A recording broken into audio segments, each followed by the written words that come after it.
Om Swastiastu. Tribuners, bertemu lagi dengan saya, Ana Agung Sri Kusniarti. Kali ini kita akan membahas kisah Raja Jayapangus dengan istrinya dari Cina di Bali.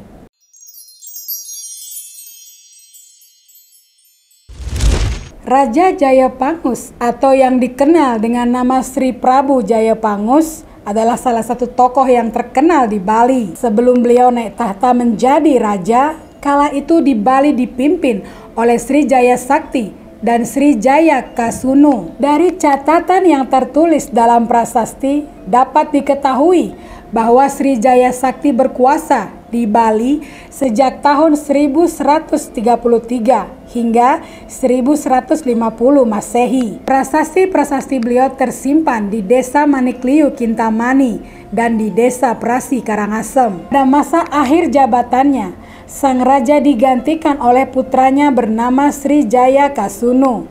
Kemudian Raja Jaya Kasunu yang pertama kali menciptakan adanya hari raya yang dikenal dengan nama Galungan dan Kuningan. Kedua hari raya ini menjadi hari suci umat Hindu di Bali khususnya sampai hari ini. Pemerintahan beliau berakhir pada tahun 1177 Masehi. Pemerintahan kemudian digantikan putra dari Jaya Kasunu yang bernama Sri Prabu Jayapangus. Kala itu beliau menjadi putra mahkota. Kemudian setelah menduduki tahta bernama Paduka Sri Maharaja Haji Sayap Angus Arkaja Cihna. Beliau naik tahta pada tahun 1177 Masehi sampai 1199 Masehi. Banyak peninggalan prasasti yang hingga saat ini tersimpan di desa-desa yang ada di Bali, khususnya pada saat beliau berkuasa di Bali. Prasasti tersebut yang dikeluarkan pada tahun 1181 Masehi. Kebanyakan prasasti tersebut menyangkut soal adat istiadat desa atau pekraman. Selain itu ada prasasti berisi persoalan sengketa perbatasan. Menurut sebuah kitab kuno yang bernama Purana Tatwa, bahwa Baginda Raja Sri Prabu Jayapangus mengundang 7 guru agama dari Jawa ke Bali yang disebut dengan Sapta Pandita. Kehadiran guru agama ini diperkirakan pada tahun 1111 Saka atau 1189 Masehi. Ketujuh guru agama itu memiliki sebutan empu atau empu. Di antaranya Empu Ketek, Empu Kananda, Empu Wira Adnyana, Empu Wita Dharma, Empu Raga Runting, Empu Prateka, dan Empu Dangka. Ketujuh empu ini diundang dalam rangka menyelenggarakan perayaan upacara yajna besar di Pura Besakeh yang hingga saat ini dikenal dengan sebutan Eke Dasa Rudra. Kala itu upacara berlangsung untuk ke-11 kalinya dan diselenggarakan setiap 100 tahun sekali. Dijelaskan pula bahwa Raja Sri Jayapangus beristana di Pejeng. Hal itu terbukti dengan adanya sebuah pura besar di daerah tersebut yang bernama Pura Pusering Jagat atau pusat kerajaan.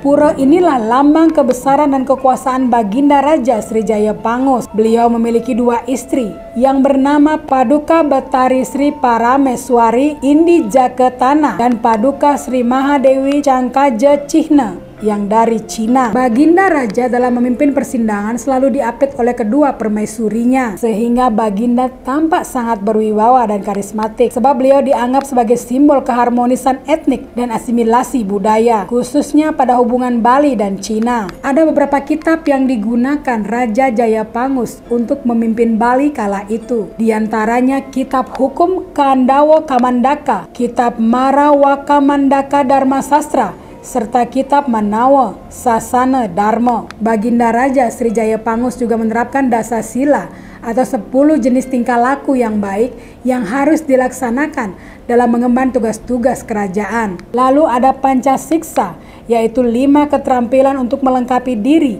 dalam melaksanakan tugas. Pemerintahan beliau yang arif bijaksana sehingga menimbulkan kemajuan dan perkembangan rakyat Bali yang luar biasa. Pemeliharaan pura-pura sebagai pemujaan rakyat Bali juga sangat diperhatikan ya Tribuners, serta ditata dengan maksimal sehingga pura di Bali dapat terpelihara dengan baik.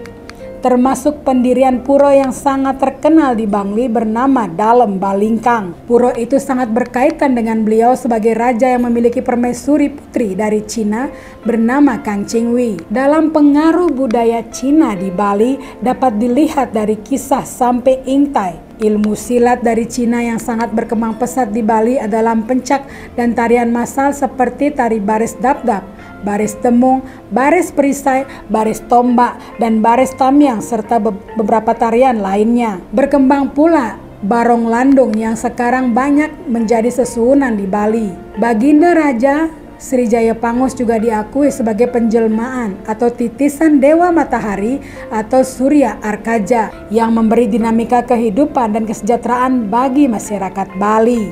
Kini simbol dari Raja Jayapangus dan juga istrinya Kang Chingwi banyak disimbolkan dalam bentuk barong landung, lanang dan istri serta menjadi sesuhunan di seluruh pelosok Bali. Nah, demikian ceritanya Tribuners. Akhir kata saya tutup dengan Parama Santi. Om Santi Santi Santi Om. Download Tribun X sekarang, menghadirkan lokal menjadi Indonesia.